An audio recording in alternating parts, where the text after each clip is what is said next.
Welcome friends, self अध्ययन पर आज की क्लास में हम आईटीआर फाइल करना डिस्कस करने वाले हैं। सबसे पहले हम इसको इनकम टैक्स की साइट से एक्सेल यूटिलिटी के जरिए पहले फिल आउट करेंगे और फिर अगली वीडियोस में इसको पूरा के पूरा ऑनलाइन कैसे फिलअप करेंगे वो सीखेंगे। लेकिन आज की क्लास में हम एक्सेल में पूरा मैनुअली इसको देख लेंगे, क्योंकि जब तक हम इसको अच्छे से मैनुअली कैलकुलेशन नहीं देखेंगे हमें ऑनलाइन में प्रॉब्लम हो सकती है या गलत हो सकता है। तो इसलिए पहले उसको मैनुअली कैसे आईटीआर फाइल करेंगे वो आज की क्लास में हम डिस्कस करने वाले हैं। सबसे पहले हम फॉर्म्स की बात कर लेते हैं। फॉर्म्स जैसा कि आईटीआर 1 फॉर्म, 2, 3, 4, 5, 6, 7 ये सभी फॉर्म्स होते हैं जब हम आईटीआर फाइल करते हैं, और ये किन किन के लिए यूज होता है उसके बारे में हम देख लेते हैं। तो जैसा कि आईटीआर 1 है वो सैलरी पर्सन के लिए होता है, प्लस उनको इंटरेस्ट इनकम है या वन हाउस प्रॉपर्टी इनकम है अप टू 50 lakhs। तो उस केस में आईटीआर 1 को फॉर्म को फाइल करेंगे। आईटीआर 2 हम फाइल करते हैं जब 2 हाउस प्रॉपर्टी होती है या कैपिटल गेन्स होता है या सैलरी इनकम होती है लेकिन 50 लाख से ऊपर का। तो उस केस में हम आईटीआर 2 को फाइल करते हैं। आईटीआर 3 ऑडिट केस वाली प्रोप्राइटरशिप के लिए जो कि लार्ज लेवल पर होती है, उस केस में आईटीआर 3 को फाइल करते हैं। ITR 4 small business proprietorship, partnership या स्मॉल प्रोफेशनल वर्क होता है, उस केस में जो इनकम होती है बिजनेस को, उस केस में आईटीआर 4 को हम फिल आउट करते हैं। आईटीआर 5 हम लार्ज पार्टनरशिप ऑडिट केस में, जिसको यहाँ पर चेक किया जाता है, उस केस में आईटीआर 5 को हम फिल करते हैं। आईटीआर 6 जो प्राइवेट लिमिटेड कंपनीज होती हैं उन केस में आईटीआर 6 को फॉर्म का फिल आउट करते हैं। और आईटीआर 7 जो एनजीओ होती हैं, ट्रस्ट, टेम्पल या हॉस्पिटल, उस केस में जो आईटीआर फाइल होती है वो आईटीआर 7। तो ये सारे केस हम समझ चुके हैं, और सबसे पहले डेट को भी डिस्कस कर लेते हैं। जो लास्ट डेट थी आईटीआर फाइल करने की 18-19 फाइनेंशियल ईयर के लिए, असेसमेंट ईयर 19-20 में, वो थी 31 अगस्त, जो कि विदाउट लेट फीस थी। उसमें अगर आपकी इनकम 5 लाख से ज्यादा है या कम है तो कोई आपका चार्ज नहीं है, जो कि इनकम टैक्स की साइट से आप देख सकते हैं। वहां पर डेट गिवन है 31 अगस्त, वहां तक आपका कोई भी चार्जेस नहीं है। उसके बाद अगर आप 1 सितंबर से 31 दिसंबर 2019 तक फिल आउट करते हैं तो उस केस में अगर आपकी इनकम 5 लाख से कम है तो आपका लेट फीस लगेगा 1000 रुपीज प्लस इंटरेस्ट चार्जेस। अगर आपका इनकम 5 लाख से ऊपर का है और इस डेट में आप आते हैं तो आपका जो चार्जेस होगा वो होगा 5000 रुपीज का। और अगर इनकम आती है आपकी, जो टैक्स भरते हैं आप 1 जनवरी से 31 मार्च, जो कि अब एक्सटेंड हो गई है कोविड-19 की जो डिसीज है उसकी तरफ से, इसको एक्सटेंड कर दिया गया है 30 जून तक। और यहाँ पर सेम, अगर आपका इनकम 5 लाख से कम है तो आपका 1000 रुपीज ही रहेगा चार्जेस, लेकिन आपका अगर इनकम 5 लाख से ऊपर का है तो उस केस में आपका 10,000 रुपीज लेट फाइन होगा। लेकिन जो इंटरेस्ट रेट है वो घटाकर 9% हो गया है 12% से, ड्यू टू कोविड-19। तो ये हम आज की क्लास में डिस्कस करेंगे जब हम एक्सेल फाइल में कैलकुलेट करेंगे अपनी टैक्स को।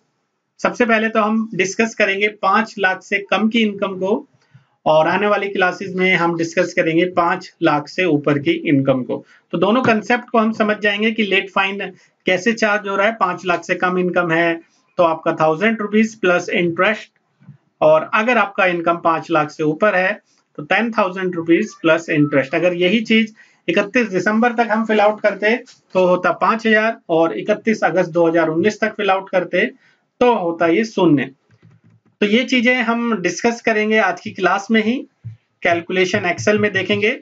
एक पहले क्वेश्चन देख लेते हैं। एज पर फाइनेंशियल ईयर 2018-19, जो कि असेसमेंट ईयर 19-20 में भरा जाएगा, केस 1 हम पहले डिस्कस करते हैं, बाकी के केसेस को आप अपनी तरफ से फिल आउट करने की कोशिश करेंगे। तो एग्जांपल के लिए हम मान लेते हैं एज पर फॉर्म 16, जो कि कंपनी की तरफ से एम्प्लॉय को इश्यू होता है। जब कंपनी में वर्क करता है कोई एम्प्लॉय, तो वहां से जब वो अपनी सेपरेट आईटीआर फाइल करेगा तो फॉर्म 16 के बेस पर, पार्ट बी के बेस पर, दो पार्ट होते हैं फॉर्म 16 में, part A and part B.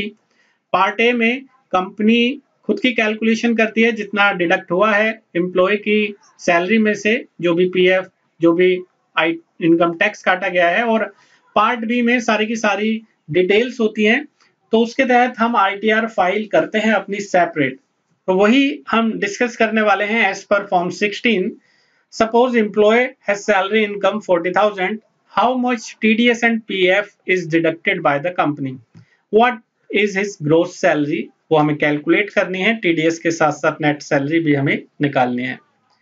तो जैसा कि अभी हमने ऊपर डिस्कस करा था, 40,000 पर मंथ के हिसाब से इनकम बैठती है 4,80,000 रुपए साल की, और ये 5 लाख से कम इनकम है। यानी कि यहाँ पर जो लेट फीस लगेगी वो 1,000 रुपीज लगेगी, चाहे आप 31 दिसंबर तक भरें या आप 30 जून तक अगर आप भरें। तो यही चीज हम डिस्कस करने वाले हैं। स्टैंडर्ड डिडक्शन को हमने घटा दिया है क्योंकि 18-19 फाइनेंशियल ईयर में जो डिडक्शन थी, स्टैंडर्ड डिडक्शन, वो 40,000 थी। 40,000 थी, अब बढ़ चुकी है ये 19-20 के फाइनेंशियल ईयर में 50,000 का। वो हम आगे आने वाली वीडियोस में देखेंगे जब हम फिल आउट करेंगे। फिलहाल 40,000 यहाँ से हटाने के बाद हमारा इनकम फ्रॉम सैलरी आ चुका है 4,40,000। इनकम फ्रॉम हाउस प्रॉपर्टी कुछ गिवन नहीं है, इनकम फ्रॉम अदर सोर्सेज भी कुछ गिवन नहीं है, तो हमने एज्यूम कर लिया है ये कुछ नहीं है। आगे के केसेस में हमने कुछ दिया हुआ है हाउस प्रॉपर्टी अदर इनकम, वो हम देखेंगे उसके बेस पर कैसे आईटीआर फाइल करेंगे। फिलहाल हम मान के चल रहे हैं कोई अदर इनकम नहीं है, सिर्फ इनकम फ्रॉम सैलरी है जो कि हमारी है यहाँ पर आफ्टर डिडक्शन 4,40,000 की। यहाँ पर अंडर चैप्टर 18 सीन के जो हम पीएफ को डिडक्ट करेंगे, पीएफ हमारा डिडक्ट होगा पूरे साल का 57,600 रुपए। अब ये कैसे, इसका वर्किंग नोट हम पहले नीचे देख लेते हैं। 40,000 रुपए पर मंथ सैलरी है, 12% से होगा 4,800 रुपए, और 4,800 रुपए का जो पीएफ है वो पूरे साल का अगर हम कैलकुलेट करें तो होगा 57,600। तो यही चीज हमने एटीसी में डिडक्शन लिया है। इन डिडक्शंस को हम पहले हर वीडियोस में डिस्कस कर चुके हैं, हर डिडक्शन के बारे में। तो यहाँ पर हमारा टोटल डिडक्शन 57,600 घटाने के बाद हमारी नेट टोटल इनकम 3,82,400 रुपए आ चुकी है। अब 3,82,400 पे अगर हम टैक्स कैलकुलेट करें तो हमारा टैक्स आएगा 6,620 रुपए। रिबेट कुछ नहीं मिलेगी क्योंकि इनकम 3.5 लाख से ज्यादा की है। अगर 3.5 लाख के अंदर होती तो फिर 2,500 का हम मैक्सिमम रिबेट यहाँ पर ले सकते थे। अब यहाँ पर सेस की बात करें, 4% ऑन नेट टैक्स तो 265 रुपए का आता है। टैक्स प्लस सेस की बात करें तो 6885 रुपए। अब ये पूरे साल का है। अगर आप इसे 6885 को डिवाइड कर दे 12 से तो आपका मंथली टीडीएस मिल जाता है जो एम्प्लॉय की सैलरी से काटा गया है 573 रुपए 75 पैसे। अब क्योंकि यहाँ पर टैक्स 6885 है और हम जब अपनी आईटीआर फाइल करेंगे तो वहां दिखाएंगे कि 6885 रुपए हमारा काटा जा चुका है, तो सिर्फ हमें 1,000 रुपीज लेट फाइन ही देना होगा अगर हम अपनी सेपरेट आईटीआर फिल करते हैं 31 दिसंबर 2019 के बाद। तो आइए देख लेते हैं। और वर्किंग नोट तो हमने यहाँ पर एटीसी का देख ही लिया। अपना ग्रोस सैलरी हमारी 40,000 थी, यहाँ पर हमने मंथली टीडीएस यहाँ पर घटाया और पीएफ भी घटाया मंथ का, तो हमारी नेट सैलरी जो मिल चुकी है 34,626 रुपए 25 पैसे की, क्योंकि डिडक्शन के बाद पीएफ के बाद हमारे हाथ में इन हैंड जो सैलरी आई है वो ये है। अब इसका जब हम आईटीआर 1 फिल करेंगे इंडिविजुअल सैलरी पर्सन के लिए तो कुछ डिटेल्स रिक्वायर्ड होती हैं। जैसे जब हम आईटीआर फाइल करेंगे तो वहां पे हमें ये सारी की सारी इंपॉर्टेंट चीजें वहां पर फिल आउट करनी होगी, जैसे person name, father name, PAN number, state, flat या डोर, एड्रेस यानी कि proper pin code, date of birth, area, nature of employ, working कैसे है, प्राइवेट है या पब्लिक है या गवर्नमेंट है, वो सारी चीजें हमें यहाँ पर मेंशन करनी है। ईमेल आईडी, कॉन्टेक्ट नंबर और वो बैंक डिटेल्स जिसमें हमारा पूरा के पूरा सैलरी आता है या और भी हमारा कोई सेविंग अकाउंट है, वो सारे हमें देने होंगे। और जिसमें हम रिफंड चाहते हैं, अगर हमारा टैक्स ज्यादा कटा है और अगर हम रिफंड चाहते हैं तो जब हम सेपरेट अपनी आईटीआर फाइल करेंगे तो किस अकाउंट में हम रिफंड चाहते हैं और वो भी दे सकते हैं। तो ये बेसिक डिटेल्स हमें चाहिए। अब हम यूटिलिटी को डाउनलोड कर लेते हैं, एक्सेल फाइल की यूटिलिटी को। आप चाहें तो इनकम टैक्स की साइट से भी डाउनलोड कर सकते हैं, या यहाँ पर आप डाउनलोड बटन पर भी क्लिक करके वो डाउनलोड कर लेंगे। तो जैसे ही हम क्लिक करेंगे यहाँ पर डाउनलोड के लिए हमें अप्लाई करना होगा अलाउ ऑप्शन पे जाके हुए।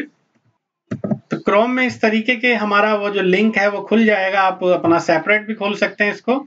असेसमेंट ईयर आपको चुनना है 1920, जो कि फाइनेंशियल ईयर 18-19 के लिए हम फिल आउट करने वाले हैं। और आईटीआर फॉर्म्स आपको यहाँ पे सारे दिख रहे होंगे। हमें जो फिल आउट करना है वो एक्सेल यूटिलिटी के जरिए करना है। तो माइक्रोसॉफ्ट एक्सेल के अंदर आपको इस कॉलम में करना है क्लिक। जैसे ही आप क्लिक करेंगे नीचे की तरफ डाउनलोड स्टार्ट हो जाएगा। इस एक्सेल फाइल को हमें फिल आउट करना है। सबसे पहले जब हमने इस पर क्लिक करा, नीचे की तरफ डाउनलोड हो चुकी है। हमें जाना होगा, इस पे क्लिक करना होगा, डाउनलोड ऑप्शन में इसे एक्सट्रैक्ट करना होगा। एक्सट्रैक्ट करने के बाद आप कहाँ उसको एक्सट्रैक्ट चाहते हैं, जिस पाथ पे, जैसे सपोज हम इसे डेस्कटॉप पे एक्सट्रैक्ट करना चाहते हैं। एक्सट्रैक्ट करने के बाद हम उसको डेस्कटॉप से खोल लेंगे। डेस्कटॉप पे एक फोल्डर आ चुका है ITR1 2019। इसके अंदर आपको यहाँ पर क्लिक करना है एक्सेल फाइल पे। जैसे ही आप डबल क्लिक करेंगे ये फाइल ओपन हो जाएगी। आपको ध्यान रखना है कि जब ये एक्सेल फाइल खुलेगी तो इसमें मैक्रो इनेबल, ये हमारी फाइल होती है, फॉर्मूला इसमें ऑटोमेटिकली कैलकुलेट होता है। तो हमें यहाँ पर इनेबल मैक्रो या को यहाँ पर क्लिक करना होगा। अभी फाइल ओपन होने दीजिए। यहाँ पर इसको थोड़ा मैक्सिमाइज कर लेते हैं। थोड़ा सा टाइम ले सकता है ये, क्योंकि थोड़ी फाइल ज्यादा यहाँ पर साइज की होती है, तो ओपन होने में थोड़ा टाइम लग सकता है। जब प्रॉपर यहाँ पर खुल जाएगी आपकी फाइल तो आप देखेंगे एक ऑप्शन यहाँ पर आ रहा है इनेबल कंटेंट। इस इनेबल कंटेंट पे हमें यहाँ पर करना होगा क्लिक। और ये देखिए यहाँ पर ITR1 यहाँ पर खुल चुकी है। कुछ मैसेज यहाँ पर आ रहे हैं। ग्रीन सेल डेटा एंट्री के लिए है, रेड लेबल इंडिकेट करते हैं मैंडेटरी फील्ड, यानी कि वो हमें भरना ही भरना है। और हमें Ctrl+X या Ctrl+V या कट कॉपी का इस्तेमाल नहीं करना है, यानी कि आपको मैनुअली भरना है। तो वो चीजों का आपको ध्यान रखना है। आपको यहाँ पर मैनुअली वो सारी चीजें फिल आउट करनी है जो अभी अभी हमने यहाँ पर देखा था PDF में, सारी की सारी रिक्वायर्ड डिटेल। फर्स्ट नेम हमें यहाँ पर भरना है। फर्स्ट नेम हमने यहाँ पर डाल दिया है पर्सन का नाम। आप कैपिटल लॉक ओपन करके लिख सकते हैं। मिडिल नेम अगर नहीं है सीधा लास्ट नेम आप डाल सकते हैं। और अगर किसी केस में लास्ट नेम नहीं है तो जो फर्स्ट नेम होगा वही आपका लास्ट नेम होगा। पैन नंबर आपको डालना है। पैन नंबर वैलिड होना चाहिए। और ये सारी चीजें जब हम डाल देंगे उसके बाद हमें यहाँ पर आप देखेंगे एक ऑप्शन है वैलिडेट का, यानी कि आपको देखना है कि ये सारी चीजें हमारी कौन कौन सी फिल आउट होनी है। जैसे आप वैलिडेट पे क्लिक करेंगे ये सारी की सारी आपको मेंशन होंगी कि ये सब चीजें आपको भरनी है। आपको flat, area, date of birth. तो पहले हम सभी चीजें भर लेते हैं, उसके बाद वैलिडेट से हम चेक करेंगे क्या हमने प्रॉपर सारी चीजें भरी हैं। सबसे पहले यहाँ पर फ्लैट नंबर हम डाल देते हैं C488। और उसके बाद डेट ऑफ बर्थ, जिस पर्सन का यहाँ पर हम ITR फाइल कर रहे हैं उसका डेट ऑफ बर्थ, उसका एरिया, लोकेलिटी आपको डालना है। और उसके बाद स्ट्रीट, पोस्टल कोड, स्टेट, ये सभी चीजें आपको यहाँ से सिलेक्ट करनी होगी। तो स्टेट कोड आपको यहाँ से लेना है 09, जो कि दिल्ली के लिए है। पिन कोड वहां का जो है वो आपको डालना है। नेचर ऑफ एम्प्लॉयमेंट आपको डालना है, पब्लिक, प्राइवेट, यहाँ से आपको लेना है पब्लिक सेक्टर अंडरटेकिंग, गवर्नमेंट है तो गवर्नमेंट। टाउन, सिटी आपको डाल देना है। और सभी चीजें हमने यहाँ पर फिल आउट कर दिया है। ईमेल एड्रेस हम डाल देते हैं। ईमेल एड्रेस हमने डाल दिया है। और फोन नंबर के बारे में भी हमें यहाँ पर डालना है। जो कि रेड पॉइंट आपको शो कर रहे हैं वो तो आपको डालने ही डालने हैं। ब्लैक जो है वो आप छोड़ भी सकते हैं, लेकिन रेड पॉइंट आपको डालने ही डालने हैं। आप अपनी फ्रेश भर रहे हैं या बिलेटेड भर रहे हैं या रिवाइज्ड भर रहे हैं। जैसे अभी डेट तो निकल चुकी है, अगर हम भरते 31 अगस्त से पहले तो हम यहाँ पर लेते ऑन और बिफोर ड्यू डेट। एक होता है बिलेटेड, जो कि हम अब भर रहे हैं क्योंकि लेट हो चुका है हमारा ITR।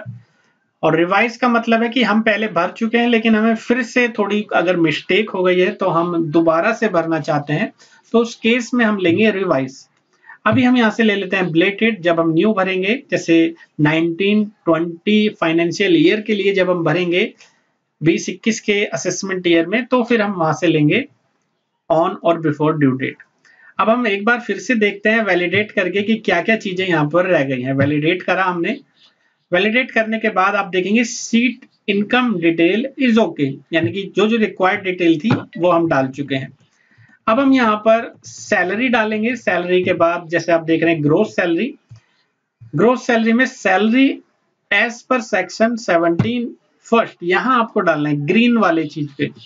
ग्रीन वाले पे ही आपको एडिट होगा। यहाँ पर हमने डाल दिया जैसे सपोज 4,80,000 रुपए साल की सैलरी। साल की सैलरी जो कि आफ्टर स्टैंडर्ड डिडक्शन आप देखेंगे यहाँ पर आ चुकी है। और यहाँ पर ATC में हमारा जो PF का अमाउंट था वो भी हमें लेना है। नीचे की तरफ डिडक्शन में आपको डालना है इनकम फ्रॉम अदर सोर्सेज कुछ नहीं है तो आपको छोड़ देना है। ATC में आप देखेंगे यहाँ पर अमाउंट आपको डालना है जो कि PF का था हमारा 57,600 रुपए, वो हमने यहाँ पर डाल दिया है।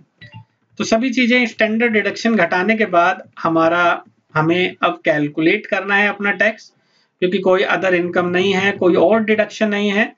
हमारी तरफ से जितना हमने देना था वो दे दिया। अब आप देखेंगे यहाँ पर ऊपर बटन है कैलकुलेट टैक्स का।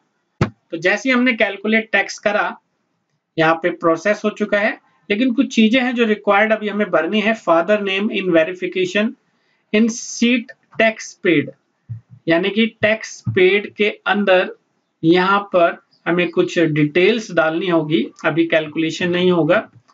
यहाँ पर आपको डालना है जिस पर्सन का वेरिफिकेशन है, सन डॉटर नेम, यहाँ पर डालना है फादर नेम, और डेट वगैरह भी आपको यहाँ पर डालनी होगी। सारी चीजें हम यहाँ पर डाल देते हैं। जो हमने पैन कार्ड नंबर भरा था वो तो यहाँ पर एज इट इज आ गया है। अभी यहाँ पर एक बार हम इसको भी वैलिडेट करके देखते हैं। वैलिडेट करके जो जो गलती है जो हमने नहीं भरा वो यहाँ पर दिख जाएगा। यहाँ पर लिखा है please select at least one account in which you prefer to get your refund, यानी कि हमें जो बैंक की डिटेल्स थी वो यहाँ पर डालनी है। तो दोनों बैंक की डिटेल हम यहाँ पर डाल देते हैं। हमारा IFSC कोड था ICIC 3x01578। अब जैसे ही हमने यहाँ पर इसको आगे की तरफ एरो से नेविगेट करा, अकाउंट नंबर हमें यहाँ पर फिल आउट करना है। बैंक नेम तो अपने आप आ गया, और ये सारी चीजें हमें करेक्ट डालनी है, इसलिए हम पहले मैनुअली एक्सेल में भरेंगे जिससे हमारा कोई गलती ना हो।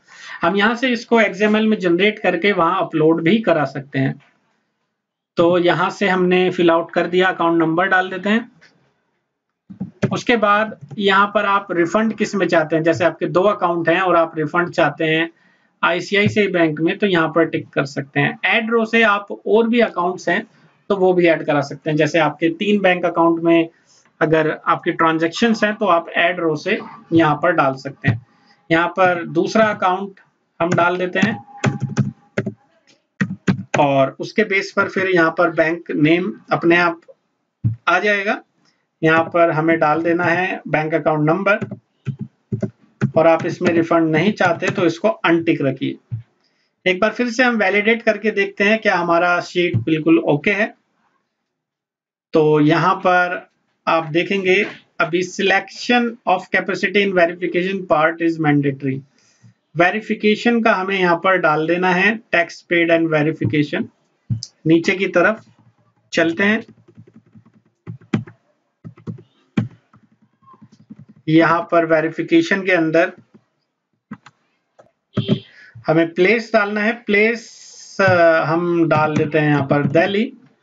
एक बार फिर से हम इसको वैलिडेट करते हैं। हमारी तरफ से पूरी डिटेल्स भर चुकी है। वैलिडेट करने पर अभी फिर से मैंडेटरी ऑप्शन है। यहाँ आपको सन और डॉटर ऑफ के नीचे एक ऑप्शन दिखेगा सिलेक्ट का ऑप्शन, जहाँ पर डिक्लेरेशन हमें यहाँ पर देनी है कि हमने खुद से इसको अप्रूव करा है सेल्फ या रिप्रेजेंटेटिव के अकॉर्डिंग। तो हमने खुद से ITR फाइल करी है, यहाँ पर सेल्फ डाल दिया। एक बार फिर से वैलिडेट करते हैं। वैलिडेट करने के बाद यहाँ पर देखते हैं कुछ और मिस्टेक तो नहीं है, लेकिन मैसेज आया tax paid and verification sheet is okay. तो हमारा अब हम कैलकुलेट टैक्स पे क्लिक करते हैं। कैलकुलेट टैक्स क्लिक करने के बाद आप देखेंगे यहाँ पर कि हमारा जो टैक्स है वो अब शो होने लगेगा। प्रोसेस हो रहा है अभी। प्रोसेस होने के बाद आप नीचे की तरफ जाएंगे। नीचे की तरफ आपको टैक्स पेड जो होगा, हमारा जो अमाउंट था यहाँ पर 3,82,400 का जो अमाउंट बचा था उस पे 6620 प्लस सेस 285 6885 रुपए। आप देख सकते हैं नीचे की तरफ 6885 प्लस हमारा जो इंटरेस्ट और जो लेट फीस है 1000 प्लस 544 वो भी यहाँ पर डिवाइड है। तो फाइनली जो हमें टैक्स पेड करना है वो है 8,429 रुपए का। अब क्योंकि फॉर्म 16 में हम ऑलरेडी टैक्स कटवा चुके हैं कंपनी को, उसका भी हमें यहाँ पर रिकॉर्ड डालना है क्योंकि हम ये सेपरेट ITR फाइल कर रहे हैं। तो उसका ब्यौरा आपको देना होगा नीचे TDS टैब पर। TDS टैब पर आपको यहाँ पर वो डिटेल डालनी होगी, वो फॉर्म 16 से आपको फिल आउट करनी होगी। तो इस चीज को, इस प्रोसेस को हम नेक्स्ट वीडियो में कवर करेंगे कि कैसे यहाँ पर हमारा पूरा के पूरा कंपनी का टैक्स की डिटेल हम डालेंगे। सबसे पहले तो फॉर्म 16 को हम रीड करेंगे नेक्स्ट वीडियो में, और वहां से यहाँ पर जितना टैक्स काटा गया है कंपनी द्वारा, उसके बाद फाइनली हमें कितना यहाँ पर ड्यू हमारा टैक्स है उसको कैसे पेड करेंगे, और वो चीज हम अगली वीडियोस में डिस्कस करेंगे। आज की वीडियो में इतना ही। बाकी के अपडेशन के लिए जुड़े रहे सेल्फ अध्ययन के साथ। Thank you.